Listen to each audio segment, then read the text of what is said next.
Se isso não fosse descoberto quando estávamos em 1901, não seria possível acreditar que existisse, porque é muito sofisticado. Esse mecanismo seria extraordinário, mesmo se fosse algo menos inteligente do que é. Essa é a história de uma das descobertas mais extraordinárias do mundo. Este objeto de bronze corroído é uma máquina que pode prever o futuro. Ela foi feita há 2000 anos na Grécia Antiga. Alguém em algum lugar da Grécia Antiga construiu uma máquina magnífica, que na verdade era um computador analógico. Há 100 anos, uma equipe de mergulhadores pesquisou um naufrágio com o maior conjunto de tesouros gregos antigos já encontrados. Entre as inestimáveis esculturas de bronze gregas antigas, havia outro objeto de bronze, do tamanho de um notebook atual. Ele é conhecido como o mecanismo de Anticítera.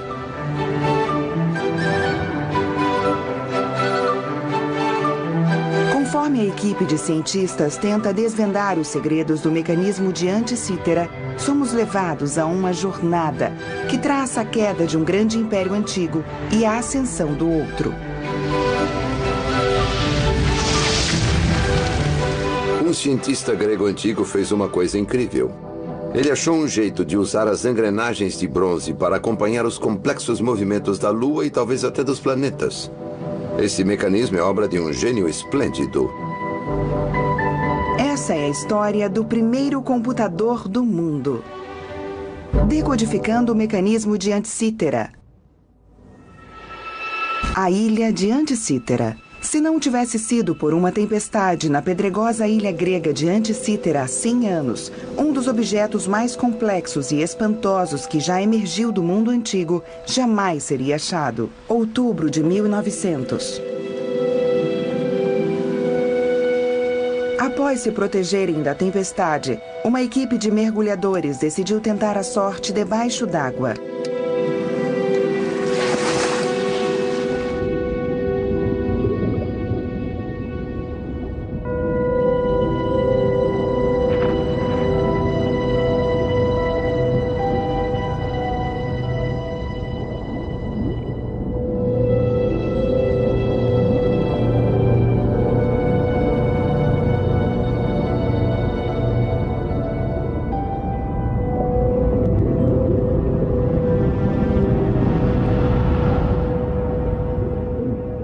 O mergulhador não descobriu um cemitério. Ele encontrou um acervo de esculturas de mármore e bronze. Era parte da maior reserva do tesouro grego já encontrado. Elas vieram de uma galera romana sobrecarregada que afundou há 2000 anos, conforme o Império Romano ia conquistando as ilhas gregas no mar Mediterrâneo. Acidentalmente, os mergulhadores tinham resgatado alguns dos mais belos artefatos da Grécia Antiga.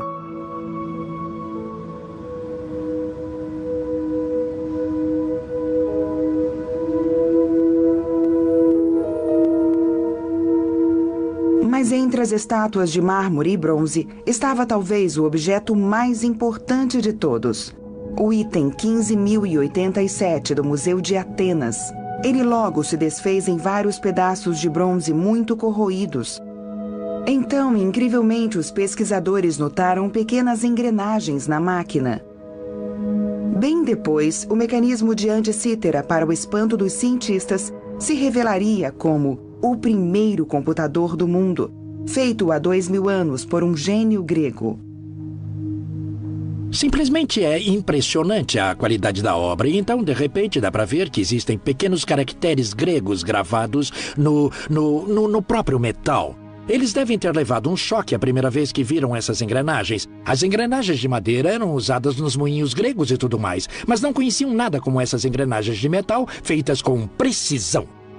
Foi contra esse histórico mistério grego que, no ano 2000, uma equipe de cientistas internacionais foi formada pelo astrônomo professor Mike Edmonds para investigar o enigma. Como equipe, eles eram uma estranha mistura de astrônomos, historiadores da ciência e matemáticos. O mecanismo de Anticítera é um enigma incrível. Deve ser um dos enigmas mais difíceis da história. Na verdade, não acreditávamos que conseguiríamos solucionar isso. O matemático Tony Frith coordenou e liderou algumas das principais investigações da equipe. Então, ao iniciarmos, nós achamos que daria para reunir as informações básicas. Talvez os objetos do naufrágio nos ajudassem a juntar algumas pistas. Qual a idade dele? De onde vem? Nós tínhamos inúmeras perguntas. Em 1976, outra expedição ao naufrágio de Anticítera do famoso mergulhador francês Jacques Cousteau deu a eles as primeiras pistas. Cousteau achou uma enorme carga que foi deixada após o encontro inicial de 1900. Tinham mais cerâmicas, muito mais ânforas, algumas das madeiras originais do navio e estatuetas de bronze. Cousteau acreditava que era uma galera romana. Os seus mergulhadores trouxeram uma boa quantia de moedas de bronze e prata, o sonho de qualquer arqueólogo para datar um sítio de tesouros.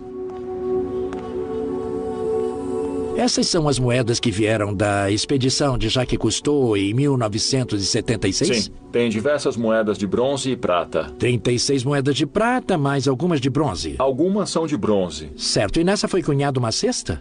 Nessa tem uma cesta, fabricadas pelos reis de Pérgamo. A maioria das moedas foram cunhadas em Pérgamo, em torno de umas 30, e o restante foi em Éfeso. Mas o que acha que as moedas nos dizem de fato sobre a origem do navio? Elas nos indicam que o navio veio da Ásia Menor. E qual seria a data delas? Essas são da época de 70 e 60 a.C.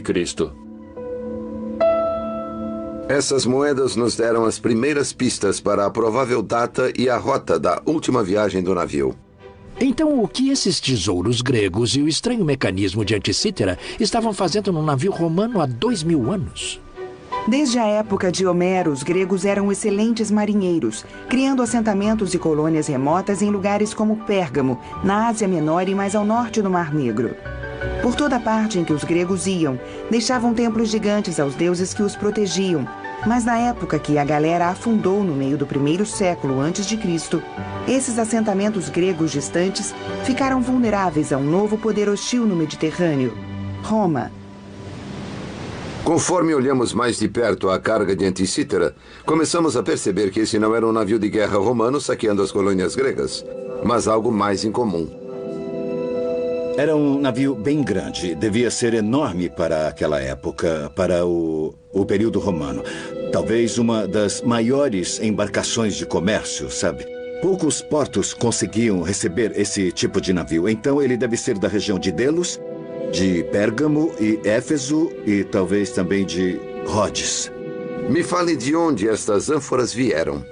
Olha, essas ânforas aqui, essas 5 ânforas, vêm de Rhodes. Vêm da ilha de Rhodes. Agora, esses 2 aqui são da ilha de Kos. Eles continham vinho. O que pode me dizer sobre a data dessas ânforas e depois a data do naufrágio? Essas ânforas datam entre 65 e 50 a.C. Essas datas são quase idênticas às que encontramos nas moedas do naufrágio.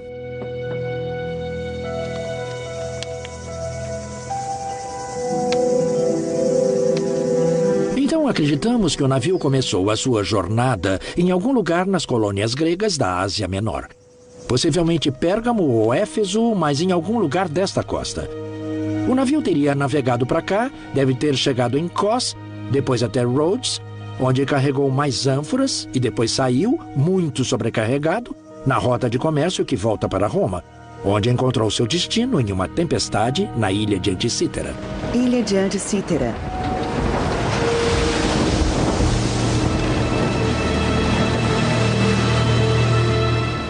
Algumas das cargas do navio foram datadas com muita precisão entre 70 e 50 a.C.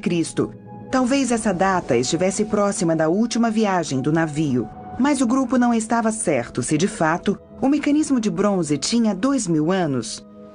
Talvez fosse uma máquina moderna que caiu de um navio que passava por ali e que acabou se assentando no naufrágio que os pescadores de esponjas acharam.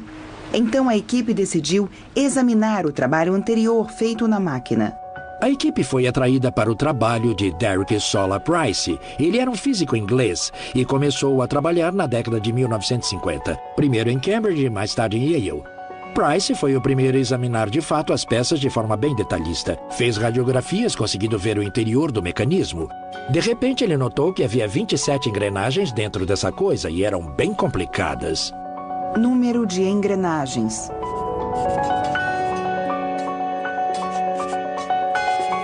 Price também foi a primeira pessoa a contar os dentes da engrenagem com Caracalos e a esposa dele. Foi isso. E fizeram isso desenhando as engrenagens e as contando literalmente. Então não é de se surpreender que nem sempre eles conseguiam ser tão precisos. Mas todos os raios-x das duas dimensões das engrenagens foram sobrepostos, tornando essa tarefa formidável. Price percebeu que se ele pudesse encontrar a contagem exata dos dentes numa das engrenagens, ele começaria a decifrar o mecanismo. Então Price identificou uma engrenagem de 127 dentes nos raios-x do mecanismo. Ele também trouxe o número 235, e esses dois números são muito importantes na astronomia grega. Price imaginou que um antigo astrônomo podia estar usando a roda com 127 dentes para seguir o movimento da Lua. Essa era uma ideia revolucionária. Price começou a não dormir à noite preocupado com a autenticidade do mecanismo.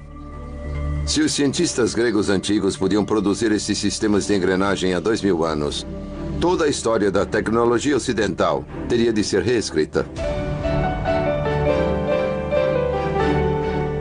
A equipe acreditava que tal sofisticação certamente ia além das grandes realizações que os gregos antigos tinham feito há mais de 2 milênios. Eles são considerados como algumas das pessoas mais criativas que o mundo já conheceu. Há 2.500 anos, eles começaram uma revolução no pensamento, seguida por avanços tecnológicos comparáveis aos da Revolução Industrial. O ápice foi no século V a.C., quando Atenas, a maior cidade-estado, produziu uma arte e uma arquitetura magníficas, que ainda são reverenciadas hoje. Em 9 anos, eles construíram um grande templo do Partenon para sua deusa Atena, sobre a rocha sagrada da Acrópole que domina Atenas.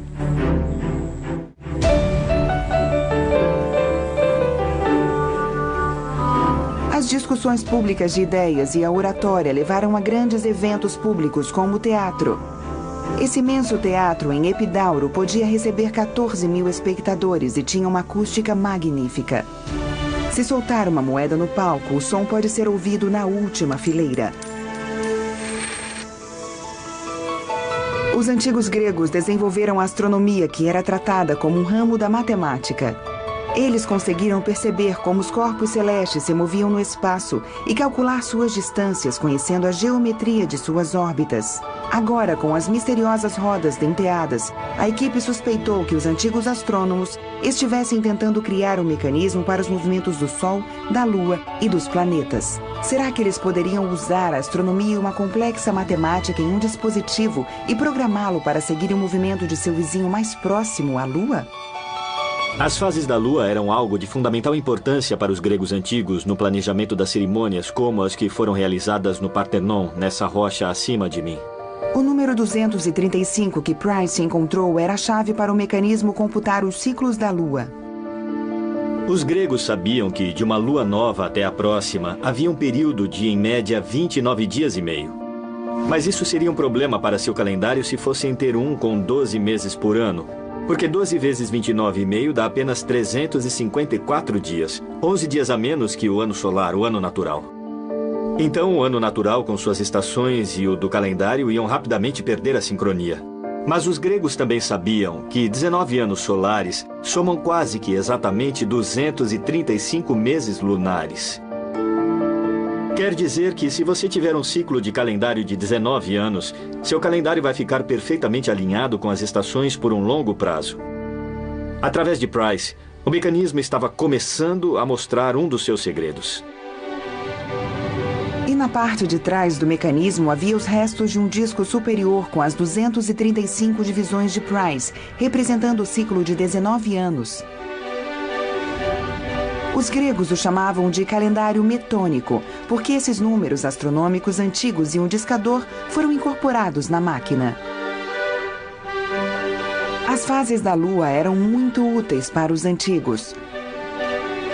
Elas lhes diziam quando plantar, quando guerrear, a época de suas festas religiosas e quando viajar à noite. A A engrenagem de 127 dentes deu a Price uma pista para outra de suas funções. Os antigos astrônomos gregos perceberam que enquanto leva cerca de 29 dias e meio para a Lua se emparelhar outra vez com o Sol, leva apenas 27 dias e 1/3 para que ela volte à mesma estrela no céu. Então esse é o tempo que leva para a Lua dar uma volta em torno da Terra. Se nós fizermos as contas, o resultado vai ser que nesse ciclo de 19 anos existem 254 órbitas da Lua ao redor da Terra. Mas são muitos dentes para colocar em uma engrenagem pequena. Então, o que o Criador fez, ao contrário, foi usar a metade desse número. 254 dividido por 2 são 127. E ele usou outras engrenagens para multiplicar esse efeito até 254. Price descobriu que na engrenagem com 127 dentes, há outra principal função do mecanismo, que é mostrar as órbitas da Lua ao redor da Terra. Tínhamos agora dois números primos, 19 e 127. Os dois com funções cruciais. Será que havia mais? Após 20 anos de intensa pesquisa, Derek Price achou que tinha resolvido o enigma do mecanismo. Mas ele não tinha usado todas as engrenagens, em especial uma engrenagem grande nas costas, que ele achava que tinha 222 ou 223 dentes. Estava claro para nós que Derek Price não tinha resolvido o enigma do mecanismo.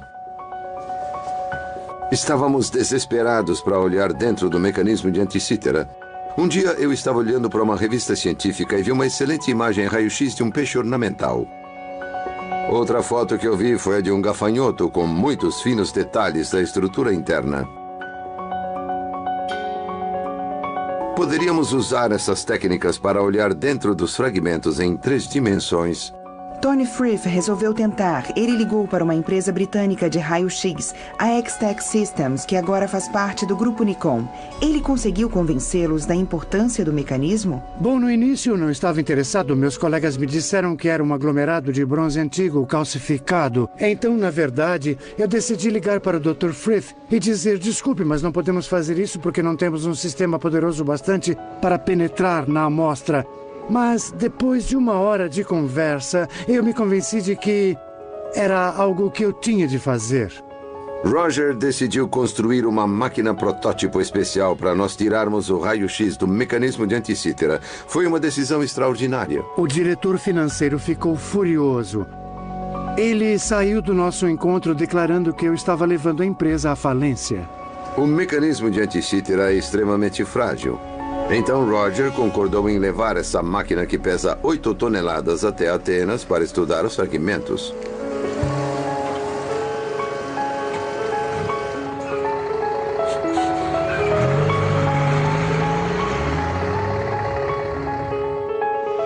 Quando eles chegaram em Atenas, a polícia teve de fechar as ruas para que o caminhão pudesse passar.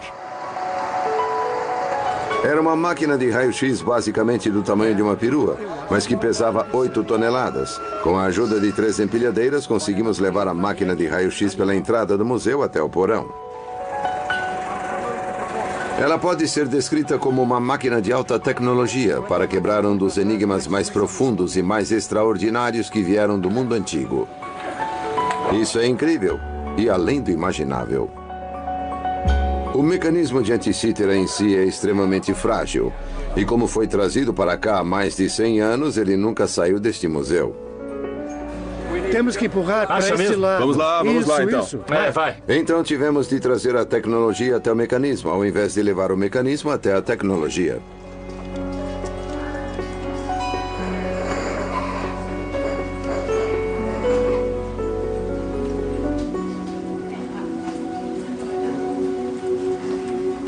Tínhamos feito um enorme esforço de equipe. Chegamos lá com a máquina sem nenhuma confiança de que iríamos encontrar algo novo. Então tem que pôr aqui e esperar para ligar. A técnica funciona assim. Você coloca o fragmento em uma plataforma giratória. Aí gira o fragmento em frente do detector e tira talvez 3.000 diferentes projeções de raio-x.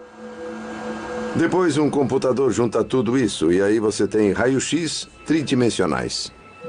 E quando vimos a primeira imagem do fragmento, aquilo foi absolutamente incrível. Era como um mundo novo mesmo.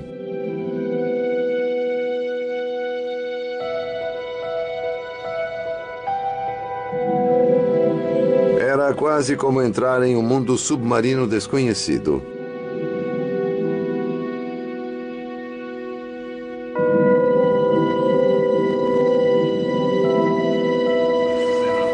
Olha, eu acho melhor a gente olhar para o outro lado. O outro lado, mais para cima um pouco. Isso. Agora nós tínhamos pela primeira vez os dados que nos permitiriam, de fato, resolver a questão de como ele funcionava. Eu decidi fazer um modelo digital do mecanismo de anticítera para tentar entender melhor como ele funcionava. O impressionante é como o fragmento principal se aperta em um espaço tão pequeno. Todas as engrenagens são amontoadas em camadas, quase tocando uma a outra. Nós encontramos 27 engrenagens. Provavelmente no mecanismo completo havia 50 ou 60 engrenagens. Isso derruba todas as nossas ideias sobre do que os gregos antigos eram capazes e reescreve a história da tecnologia. Isso nos diz que estavam acontecendo coisas no 2º século a.C., na Grécia, das quais nós não tínhamos ideia. Será que os nossos novos dados de raio-x resolveriam o enigma da maior roda denteada? Ela estava quebrada e tinha ou 222 ou 223 dentes. 223 era outro número primo. Os dois números primos que já conhecíamos eram 19 e 127, na engrenagem que Price tinha encontrado. Nosso plano era seguir essa trilha de números primos para ver se eles desvendariam os segredos astronômicos do mecanismo.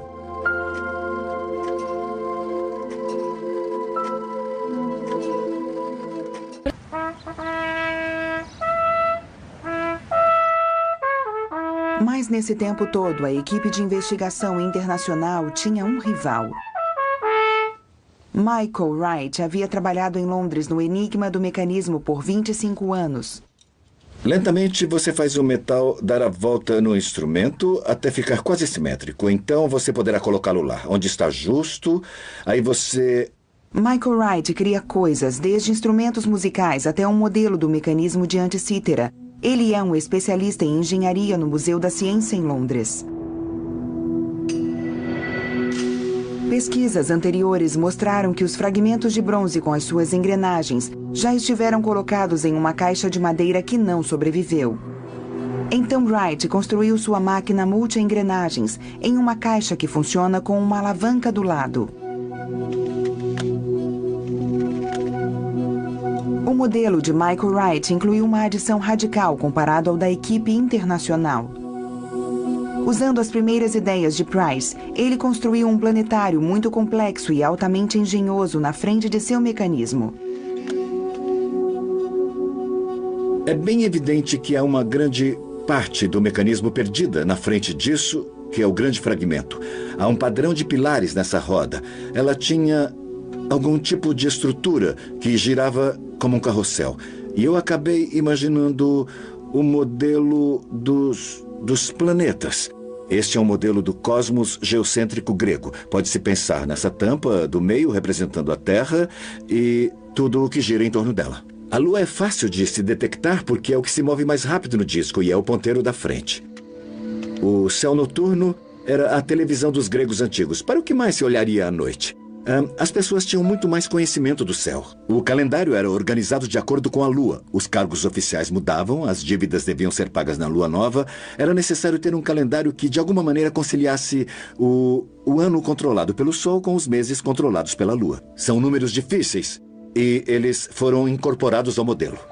Esses números tiveram que ser traduzidos para as engrenagens denteadas com estranhas contas, como 53 e 127. Como os engenheiros antigos fizeram isso? Michael Wright tem uma simples resposta.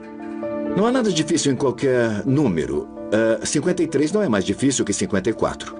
Pensamos que a mecânica grega começou com uma folha preparada de metal. Eles não tinham uma serra, por isso tiveram que cortá-lo com um martelo e cinzel.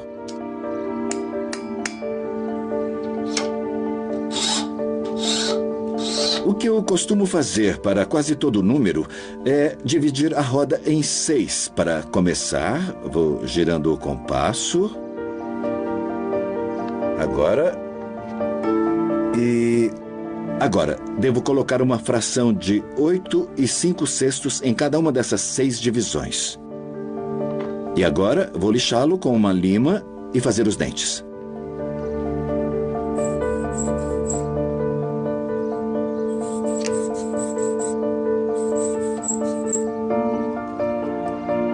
Aqui estão 53 dentes.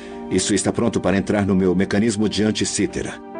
Acho que meu amigo trabalhador helenístico teria levado meia hora para fazer isso. Por outro lado, enquanto Tony Frith criou seu próprio modelo digital, ele suspeitou do uso das rodas de engrenagem de Wright com números ímpares, como 53 dentes. 53? 53 dentes? Por que 53 dentes? Parecia não ter nenhuma função de número ímpar primo, sem função. E pensei que 54 seria um número muito mais provável. Ele é divisível por 2, divisível por 3 várias vezes. Então, no meu modelo, mudei os 53 de Wright para 54. E isso acabou sendo um grande erro. Essa pequena mudança iria se transformar em um grande problema no futuro.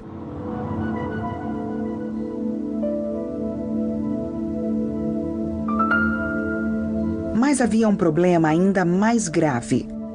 Nenhum dos pesquisadores que trabalharam com a máquina conseguiu explicar a função da roda maior, aquela com 222 ou 223 dentes, na parte de trás do mecanismo.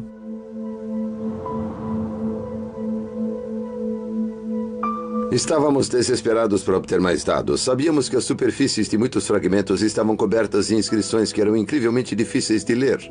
Então eu li sobre uma técnica inventada por um homem chamado Tom Mouse-Bender, da HP. Era uma técnica brilhante para melhorar as superfícies e os detalhes também. Uma das maneiras que essa técnica foi empregada foi nos quadros. Por exemplo, da Galeria Nacional de Londres dá para ver nas superfícies das pinturas. Só de olhar as pinceladas, as impressões digitais, a forma essencial. Isso revela coisas que estão sob a superfície. Esta, por exemplo, é uma pintura de Frans Hals. E se eu passar a luz virtual, posso ver as pinceladas sobre a pintura. Consigo ver como o pintor aplicou todas elas. E achamos que seria uma técnica absolutamente brilhante para ser usada nas inscrições de anti-cítera. Eu me entendi muito bem com o Tom, e em seguida tentei persuadi-lo a ir até Atenas para usar a sua técnica sobre o mecanismo de anti-cítera. A gente vai levar para outra sala agora. Tom teve uma percepção realmente brilhante, que é olhar para uma superfície batendo uma série de fotos. Fotografias em 2D, paradas, com iluminação de 50 ângulos diferentes. E luzes dispostas em uma cúpula. E quando se dá o flash, uma foto é tirada com as luzes em todos esses ângulos. Isso significa que um computador pode juntar todas essas informações e retirar todas as confusões da coloração e da textura da superfície, mostrando a forma essencial dela.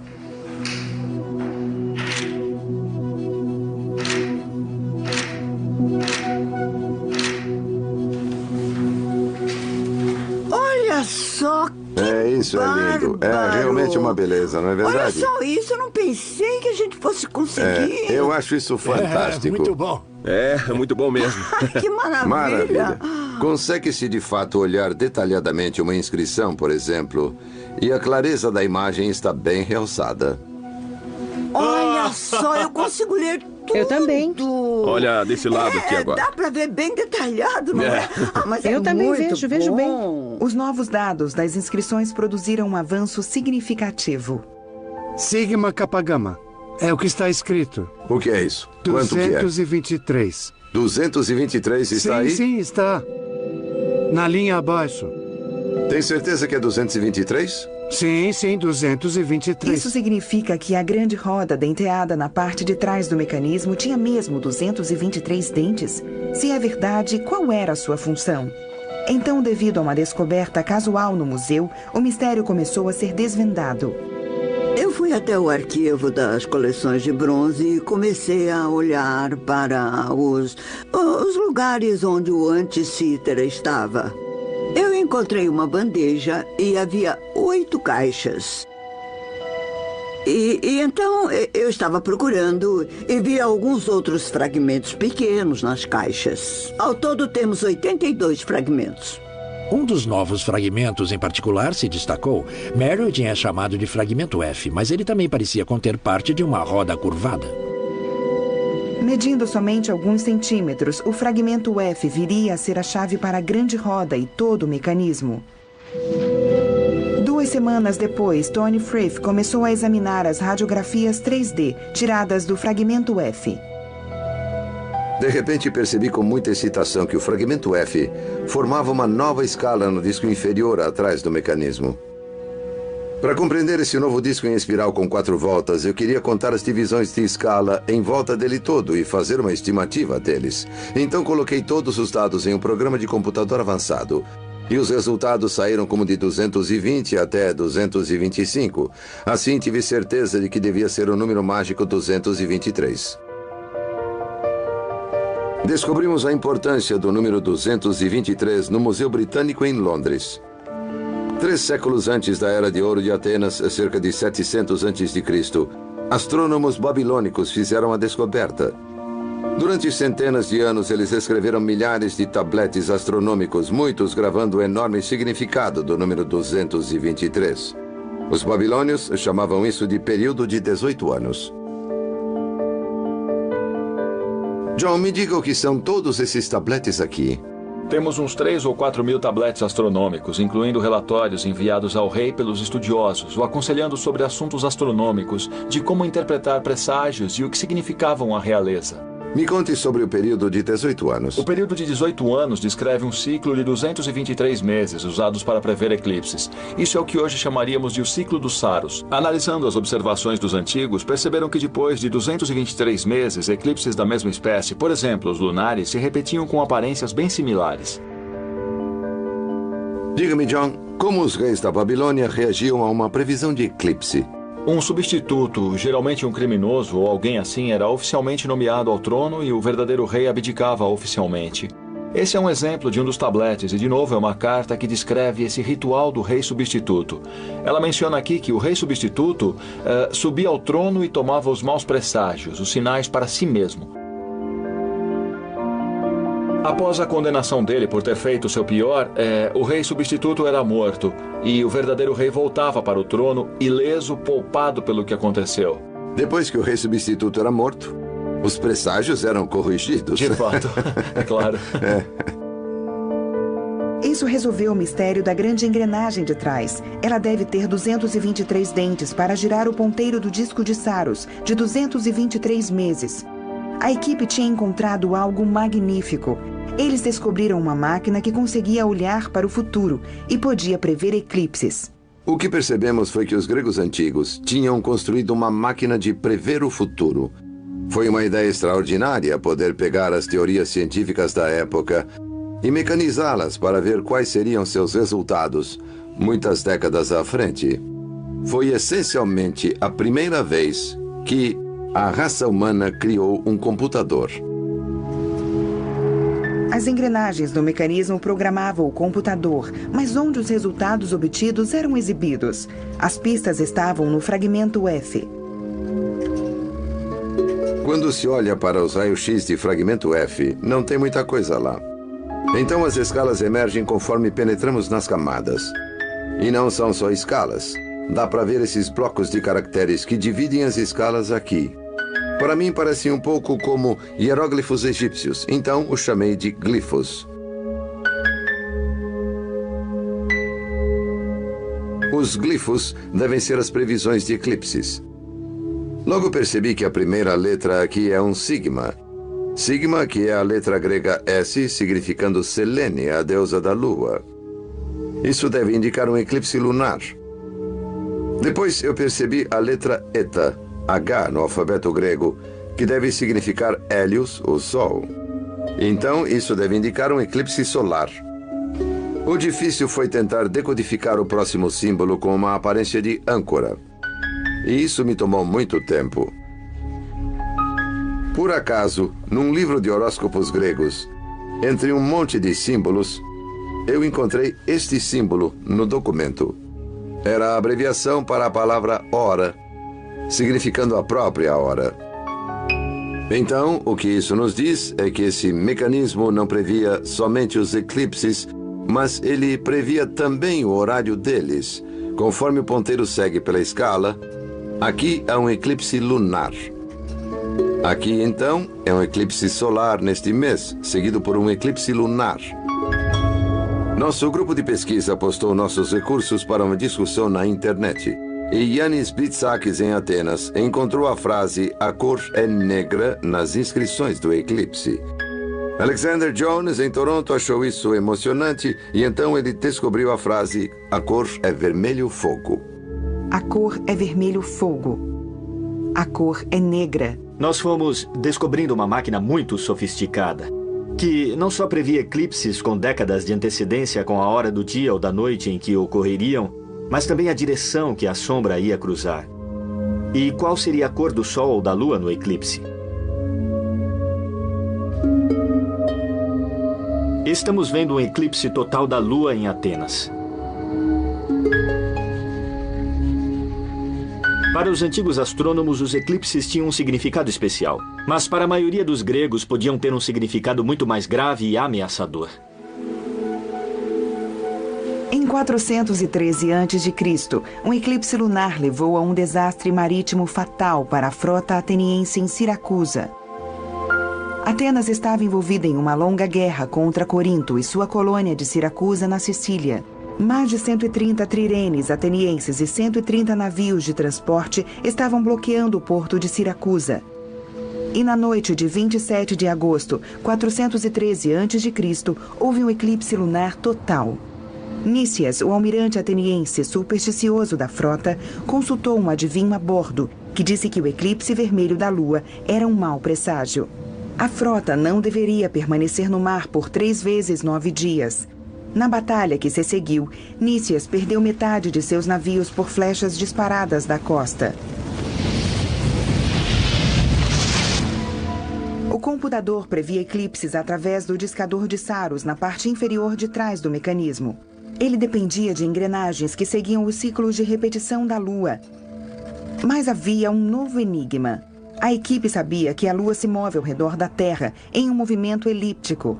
Isso significa que ela se move mais rapidamente quando está mais próxima à Terra e mais lentamente quando está mais distante. Como o criador do mecanismo poderia ter feito engrenagens que pudessem imitar essa rota flutuante da Lua?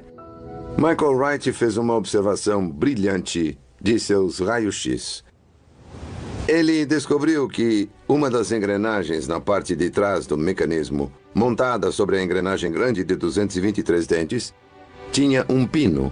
Esse é o mecanismo do pino e da abertura. Há uma roda na parte de trás do aparelho. Dá para ver a olho nu que ela tem algum tipo de abertura nele. A outra coisa que se vê é essa sombra arredondada na abertura. Tem um pino. Agora dá para pensar, bom, eles só ligam juntos. E é um dispositivo completamente inútil. Mas ele descobriu outra coisa muito importante, que a engrenagem com o pino gira em um eixo ligeiramente diferente do que a engrenagem com a abertura. Então esse dispositivo mecânico induz uma variabilidade no movimento de uma das engrenagens. E por incrível que pareça, o dispositivo com o pino e a abertura feito no mecanismo imitava o movimento variável da Lua. Temos um movimento variável que posso mostrar melhor no modelo. Quando as rodas estão assim e o pino está no interior da abertura, a roda acionada por cima vai rápido. Quando damos a volta aqui e o pino é movido para o lado de fora da abertura, a roda acionada vai devagar. E isso modela a variação da velocidade da Lua no céu. Mas quando Wright inicialmente encontrou o dispositivo de pino e abertura, ele não conseguiu entender para que serviam. E deixou a ideia de lado. E isso foi uma tragédia para ele, pelo fato de que ele tinha feito a observação mais brilhante na história do mecanismo. Eu não sabia o que isso estava fazendo ali. Até cheguei a questionar se era uma espécie de fóssil mecânico. Mas havia ainda outra complicação lunar que a máquina tinha que resolver. Os antigos astrônomos eram fascinados pelos movimentos da Lua, e nada é fácil sobre os movimentos da Lua. É tudo muito, muito complicado. Em termos modernos, sabemos que a Lua gira em uma órbita elíptica, mas essa elipse não é estacionária. Ela gira em torno de um período muito curto de cerca de 9 anos. Baseado nos ciclos que eu sabia que faziam parte do mecanismo, os ciclos metônico e de Saros, deduzi que os gregos antigos tinham calculado essa taxa anual de rotação sendo 0,112579655, com 9 casas decimais. Eu pensei, bom, com certeza o mecanismo não pode calcular a esse grau de precisão. Isso seria praticamente impossível. Tentei entender como o Criador poderia ter construído engrenagens para controlar a rotação da elipse da Lua uma vez a cada 9 anos. No meu modelo, impulsionei a grande engrenagem de 223 dentes que ajudou a rastrear os movimentos da Lua com uma engrenagem de 27 dentes. Mudei a engrenagem de Wright de 53 para 54 dentes, exatamente o dobro das 27 da engrenagem que lancei. Então tive meu momento de iluminação. Eu estava no avião para Atenas, estava brincando com os números. Eu sabia que a engrenagem que lancei tinha 27 dentes. Então coloquei isso na minha calculadora e calculei o resultado, que para minha profunda decepção foi muito grande. Então pensei que talvez fossem só 26 dentes. Coloquei isso na calculadora e ficou muito pequeno. Mas sou um matemático, e matemáticos muitas vezes têm ideias malucas. Foi aí que eu tentei colocar em uma engrenagem com 26 dentes e meio. E eu apertei a tecla na calculadora e o resultado foi 0,112579655. Exatamente a resposta certa para 9 casas decimais. Aquilo me acertou como um raio. 26,5 vezes 2 dá 53. Michael Wright estava certo sobre a engrenagem de 53 dentes. O enigma da engrenagem de 53 dentes tinha sido finalmente resolvido. Ela gira a grande engrenagem de 223 dentes com a rotação exata de 9 anos, de modo que o pino e a abertura modelam exatamente a antiga teoria grega do movimento variável da Lua. Nós seguimos a trilha de pistas nos números primos.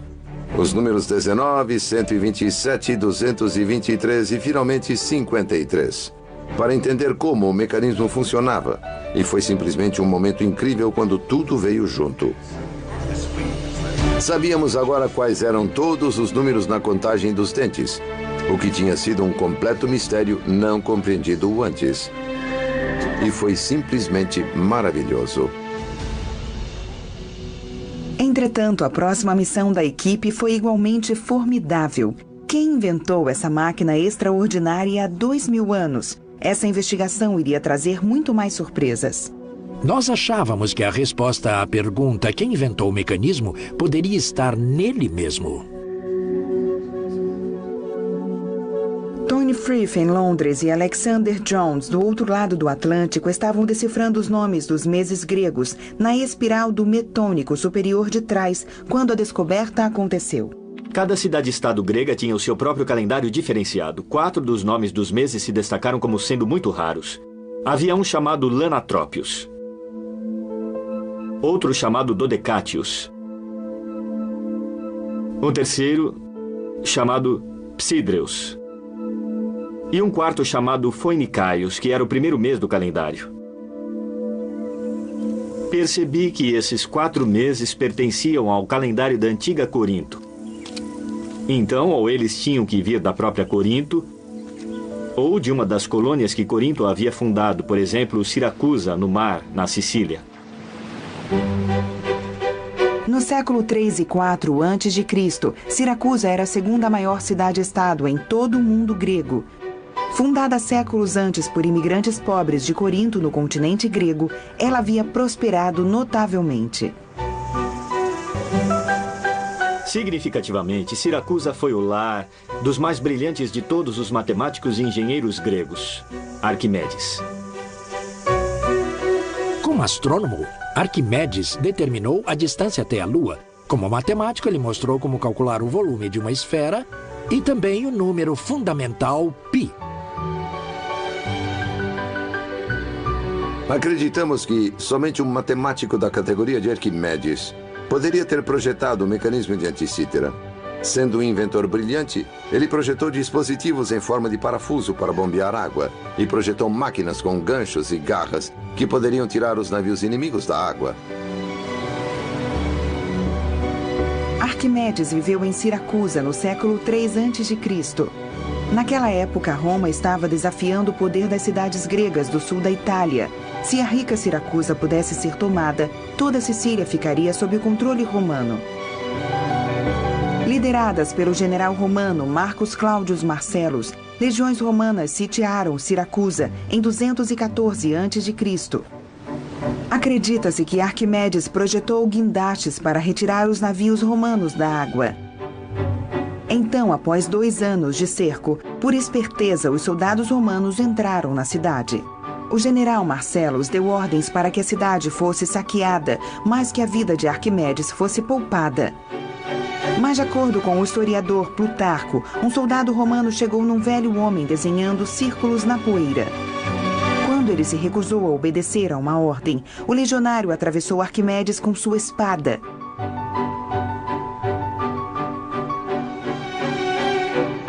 Siracusa foi destruída e seus tesouros levados para Roma.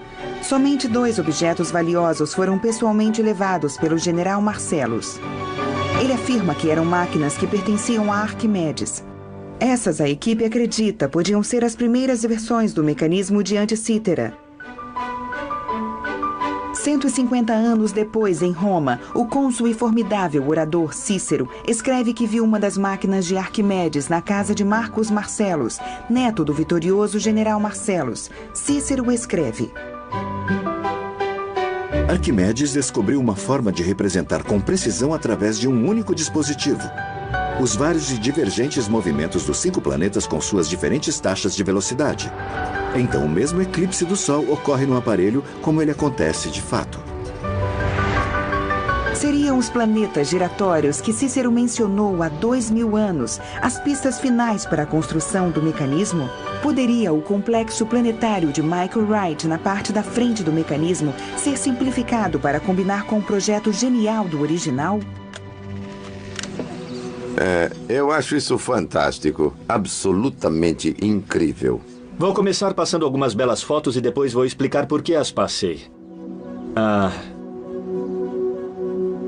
Essas são imagens medievais que mostram o cosmos, mas da forma que ele é mostrado na Grécia Antiga. O que temos é a Terra no centro e um conjunto de anéis que se supõem serem camadas esféricas, onde cada um dos planetas que vão da Lua até Saturno estão. O painel da frente deve ter sido uma foto como essas medievais que mostrava o cosmos em corte transversal. Assim comecei a pensar como podemos mecanizar esses planetas prevendo exatamente as suas posições de um jeito simples e não muito complexo. Comecei com Marte. Dá para ver que ele tem 4 engrenagens. Tem um pino e uma abertura. E a princípio parece que é quase idêntico ao mecanismo da Lua. E terminei com todos os mecanismos planetários aqui. Fiquei maravilhado.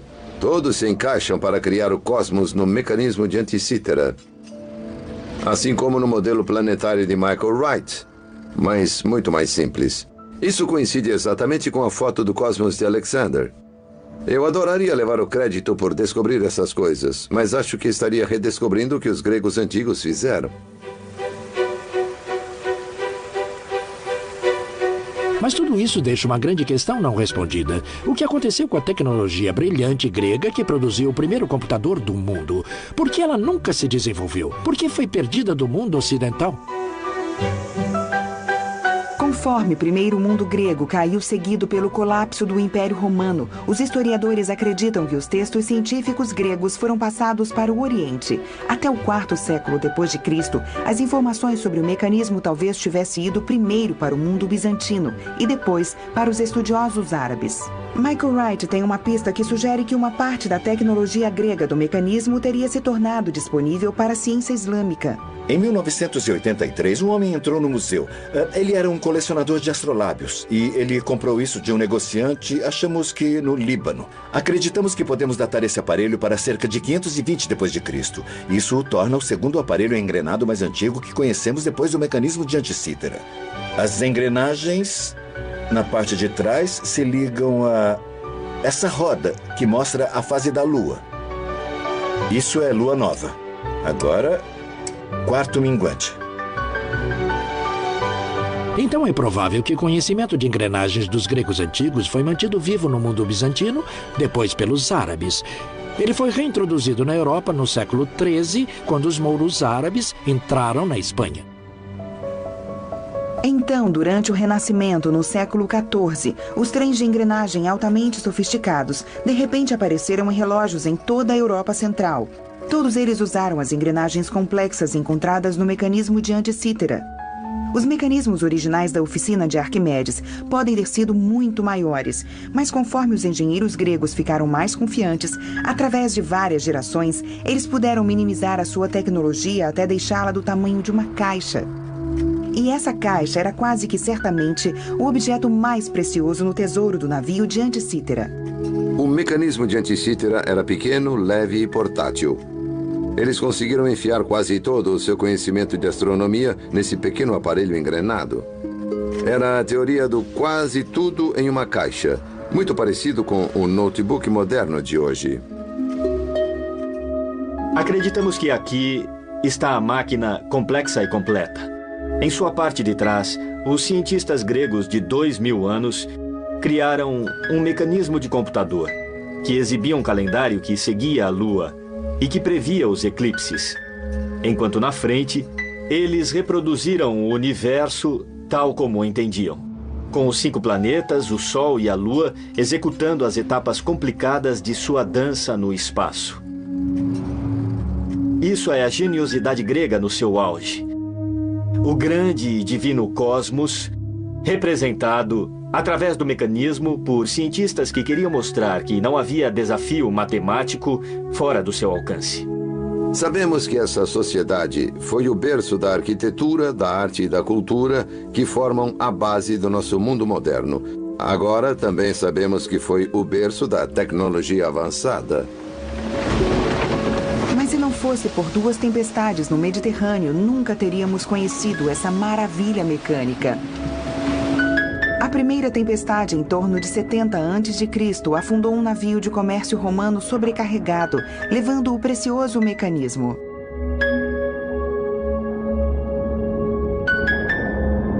Então, em 1900, outra tempestade levou uma equipe de mergulhadores de esponjas a se abrigarem perto da ilha de Anticítera.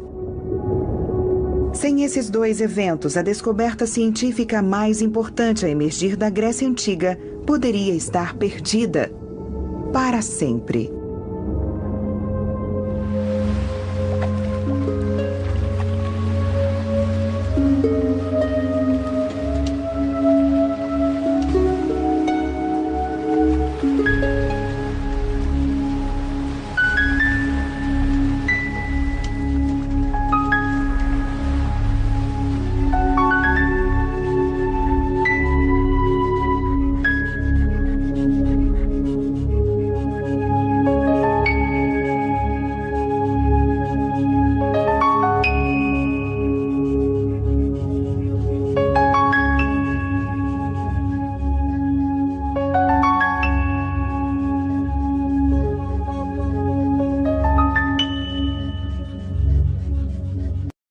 Mas não conheciam nada como essas engrenagens de metal feitas com precisão.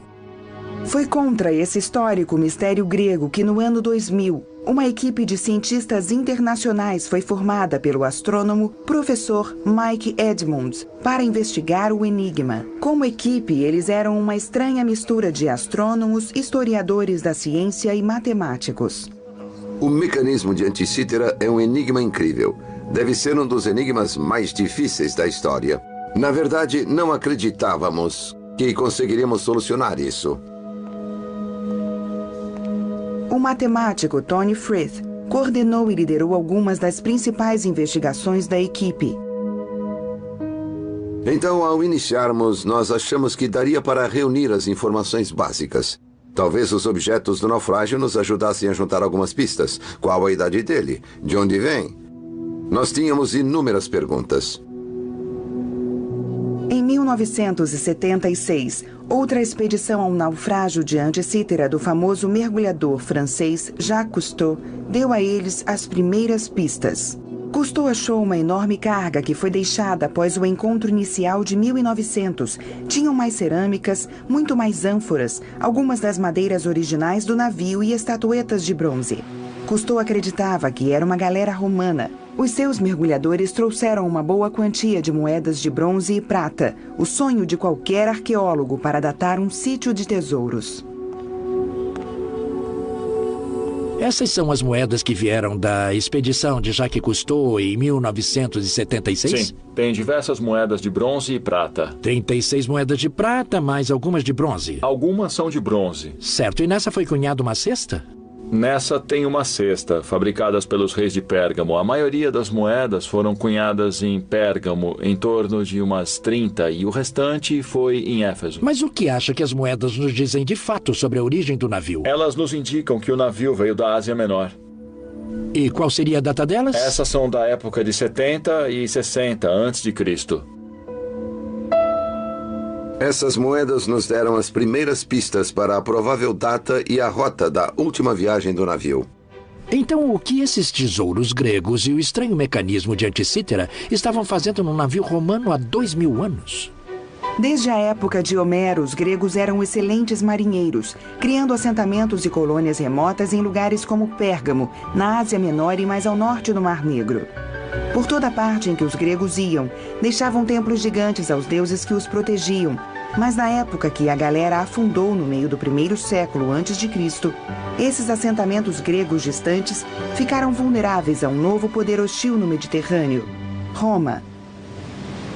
Conforme olhamos mais de perto a carga de Anticítera, começamos a perceber que esse não era um navio de guerra romano saqueando as colônias gregas, mas algo mais incomum. Era um navio bem grande. Devia ser enorme para aquela época, para o período romano. Talvez uma das maiores embarcações de comércio, sabe? Poucos portos conseguiam receber esse tipo de navio. Então ele deve ser da região de Delos, de Pérgamo e Éfeso e talvez também de Rhodes. Me fale de onde estas ânforas vieram. Olha, essas ânforas aqui, essas 5 ânforas, vêm de Rhodes, vêm da ilha de Rhodes. Agora, esses 2 aqui são da ilha de Kos. Eles continham vinho. O que pode me dizer sobre a data dessas ânforas e depois a data do naufrágio? Essas ânforas datam entre 65 e 50 a.C. Essas datas são quase idênticas às que encontramos nas moedas do naufrágio.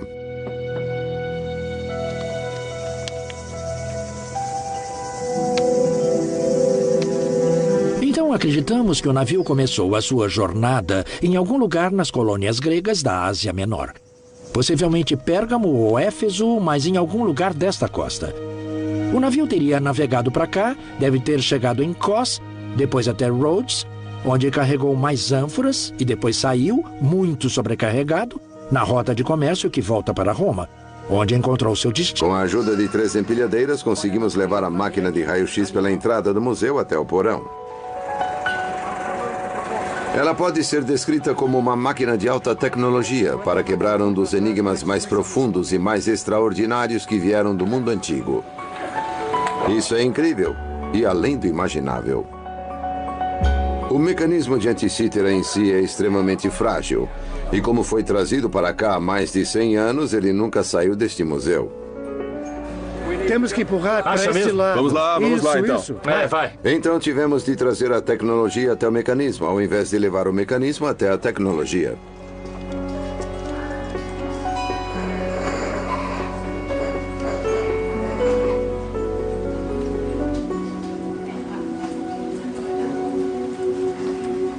Tínhamos feito um enorme esforço de equipe. Chegamos lá com a máquina sem nenhuma confiança de que iríamos encontrar algo novo. Então tem que pôr aqui e esperar para ligar. A técnica funciona assim. Você coloca o fragmento em uma plataforma giratória. Aí gira o fragmento em frente do detector e tira talvez 3.000 diferentes projeções de raio-x. Depois um computador junta tudo isso e aí você tem raio-x tridimensionais. E quando vimos a primeira imagem do fragmento, aquilo foi absolutamente incrível.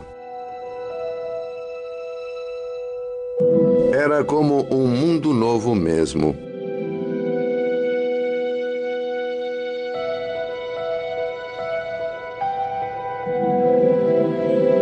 quase como entrar em um mundo submarino desconhecido.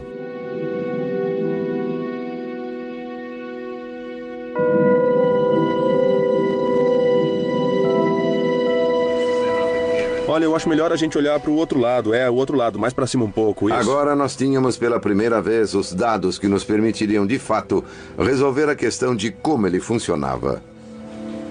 Eu decidi fazer um modelo digital do mecanismo de anticítera para tentar entender melhor como ele funcionava. O impressionante é como o fragmento principal se aperta em um espaço tão pequeno. Todas as engrenagens são amontoadas em camadas, quase tocando uma a outra. Nós encontramos 27 engrenagens. Provavelmente no mecanismo completo havia 50 ou 60 engrenagens. Isso derruba todas as nossas ideias sobre do que os gregos antigos eram capazes e reescreve a história da tecnologia. Isso nos diz que estavam acontecendo coisas no 2º século a.C., na Grécia, das quais nós não tínhamos ideia. Será que os nossos novos dados de raio-x resolveriam o enigma da maior roda denteada? Ela estava quebrada e tinha ou 222 ou 223 dentes. 223 era outro número primo. Os dois números primos que já conhecíamos eram 19 e 127, na engrenagem que Price tinha encontrado. Nosso plano era seguir essa trilha de números primos para ver se eles desvendariam os segredos astronômicos do mecanismo.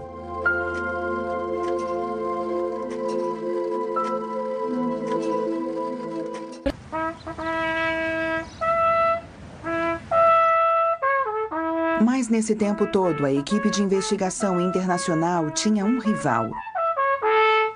Michael Wright havia trabalhado em Londres no enigma do mecanismo por 25 anos. Lentamente, você faz o metal dar a volta no instrumento até ficar quase simétrico. Então, você poderá colocá-lo lá, onde está justo. Aí você... Michael Wright cria coisas, desde instrumentos musicais até um modelo do mecanismo de anticítera. Ele é um especialista em engenharia no Museu da Ciência em Londres. Pesquisas anteriores mostraram que os fragmentos de bronze com as suas engrenagens já estiveram colocados em uma caixa de madeira que não sobreviveu. Então Wright construiu sua máquina multi-engrenagens em uma caixa que funciona com uma alavanca do lado. O modelo de Michael Wright incluiu uma adição radical comparado ao da equipe. Em uma tempestade na ilha de Anticítera. Ilha de Anticítera.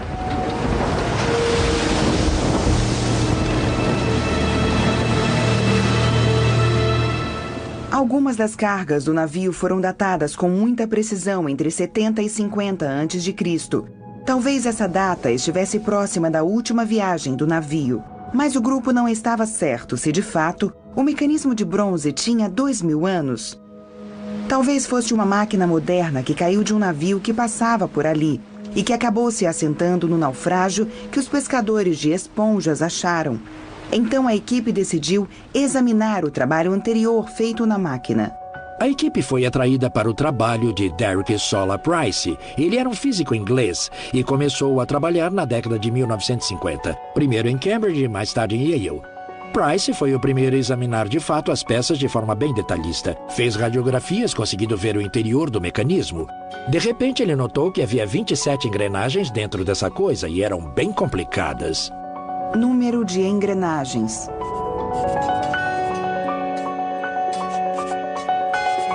Price também foi a primeira pessoa a contar os dentes da engrenagem com Caracalos e a esposa dele. Foi isso. E fizeram isso desenhando as engrenagens e as contando literalmente. Então não é de se surpreender que nem sempre eles conseguiam ser tão precisos. Mas todos os raios-x das duas dimensões das engrenagens foram sobrepostos, tornando essa tarefa formidável. Price percebeu que se ele pudesse encontrar a contagem exata dos dentes numa das engrenagens, ele começaria a decifrar o mecanismo. Então Price identificou uma engrenagem de 127 dentes nos raios-x do mecanismo. Ele também trouxe o número 235, e esses dois números são muito importantes na astronomia grega. Price imaginou que um antigo astrônomo podia estar usando a roda com 127 dentes para seguir o movimento da Lua. Essa era uma ideia revolucionária. Price começou a não dormir à noite preocupado com a autenticidade do mecanismo. Se os cientistas gregos antigos podiam produzir esses sistemas de engrenagem há 2000 anos, toda a história da tecnologia ocidental teria de ser reescrita. A equipe acreditava que tal sofisticação certamente ia além das grandes realizações que os gregos antigos tinham feito há mais de 2 milênios.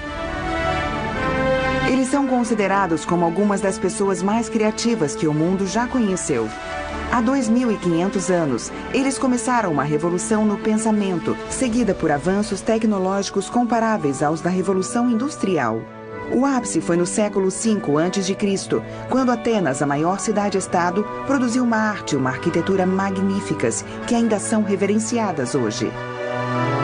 Em 9 anos, eles construíram um grande templo do Partenon para sua deusa Atena, sobre a rocha sagrada da Acrópole que domina Atenas.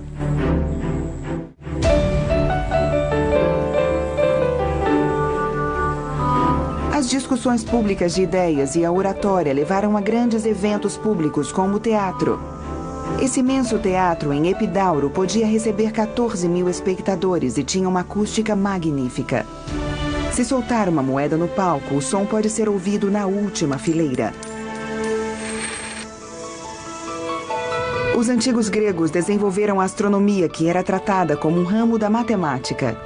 Eles conseguiram perceber como os corpos celestes se moviam no espaço e calcular suas distâncias, conhecendo a geometria de suas órbitas. Agora, com as misteriosas rodas denteadas, a equipe suspeitou que os antigos astrônomos estivessem tentando criar um mecanismo para os movimentos do Sol, da Lua e dos planetas. Será que eles poderiam usar a astronomia e uma complexa matemática em um dispositivo e programá-lo para seguir o movimento de seu vizinho mais próximo, a Lua? As fases da Lua eram algo de fundamental importância para os gregos antigos no planejamento das cerimônias, como as que foram realizadas no Partenon, nessa rocha acima de mim.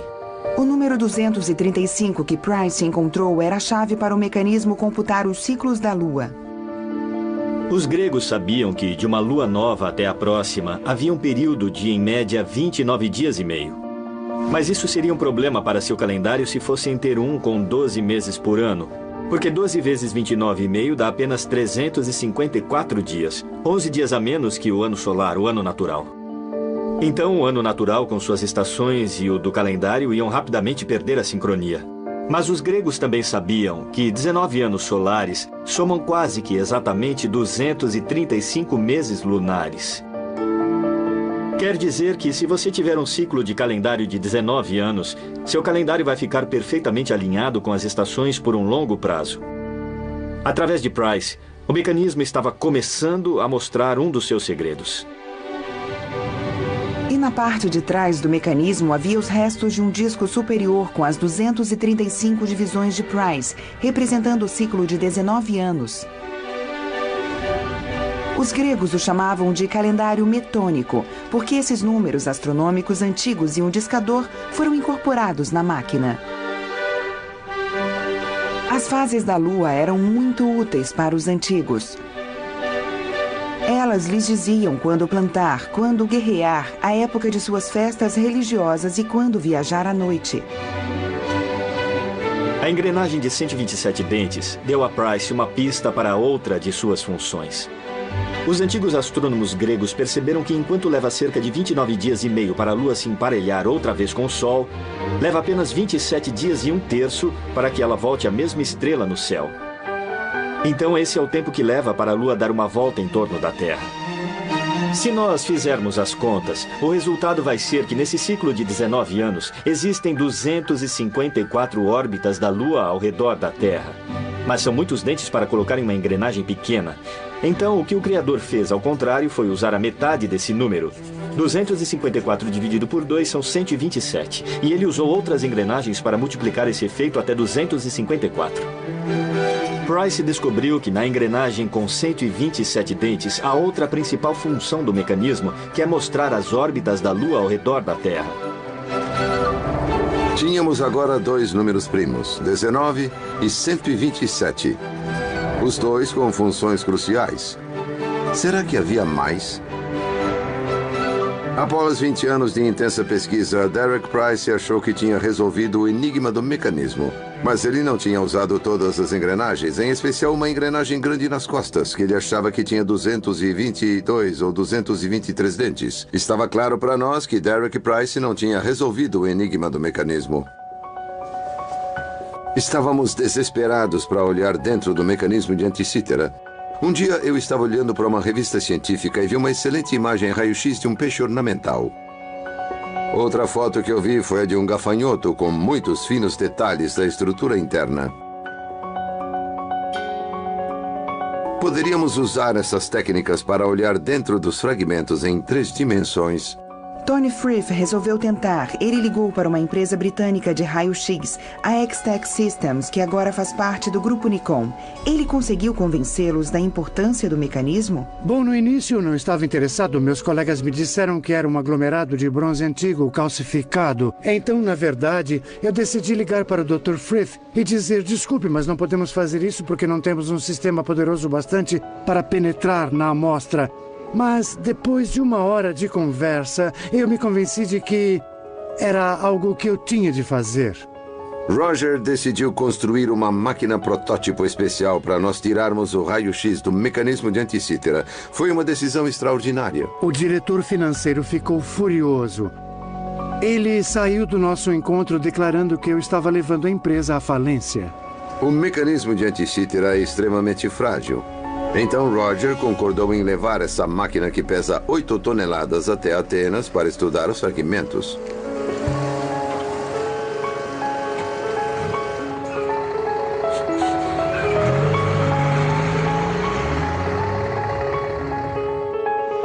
Quando eles chegaram em Atenas, a polícia teve de fechar as ruas para que o caminhão pudesse passar.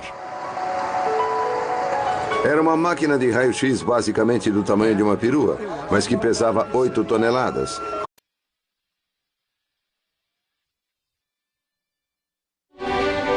Se isso não fosse descoberto quando estávamos em 1901, não seria possível acreditar que existisse, porque é muito sofisticado. Esse mecanismo seria extraordinário, mesmo se fosse algo menos inteligente do que é.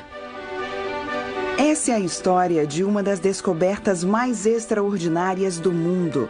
Este objeto de bronze corroído é uma máquina que pode prever o futuro. Ela foi feita há 2000 anos na Grécia Antiga. Alguém em algum lugar da Grécia Antiga construiu uma máquina magnífica, que na verdade era um computador analógico. Há 100 anos, uma equipe de mergulhadores pesquisou um naufrágio com o maior conjunto de tesouros gregos antigos já encontrados. Entre as inestimáveis esculturas de bronze gregas antigas, havia outro objeto de bronze, do tamanho de um notebook atual. Ele é conhecido como o mecanismo de anticítera.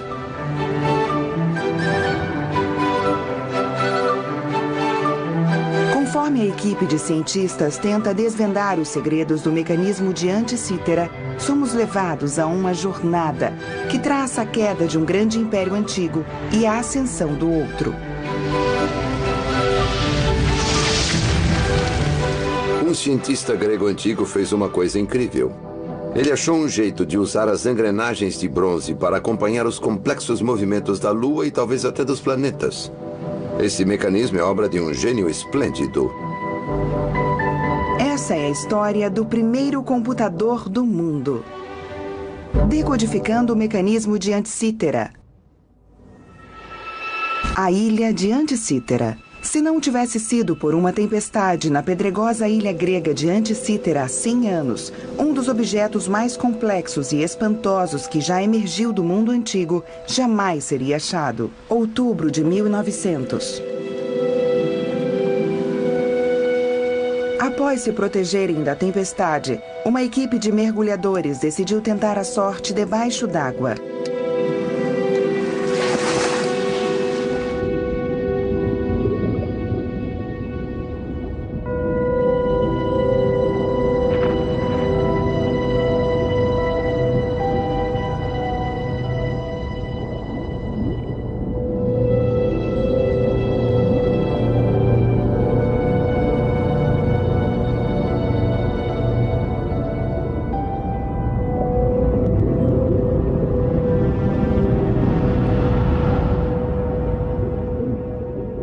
mergulhador não descobriu um cemitério.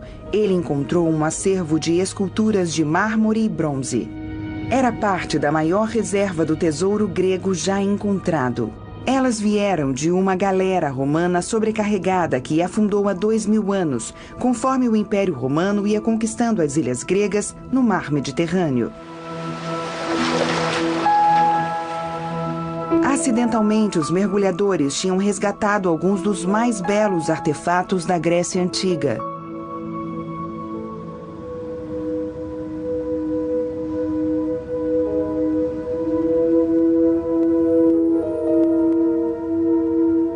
Mas entre as estátuas de mármore e bronze estava talvez o objeto mais importante de todos. O item 15.087 do Museu de Atenas. Ele logo se desfez em vários pedaços de bronze muito corroídos. Então, incrivelmente, os pesquisadores notaram pequenas engrenagens na máquina. Bem depois, o mecanismo de anti-cítera, para o espanto dos cientistas, se revelaria como o primeiro computador do mundo, feito há 2000 anos por um gênio grego. Simplesmente é impressionante a qualidade da obra. E então, de repente, dá para ver que existem pequenos caracteres gregos gravados no próprio metal. Eles devem ter levado um choque a primeira vez que viram essas engrenagens. As engrenagens de madeira eram usadas nos moinhos gregos e tudo mais.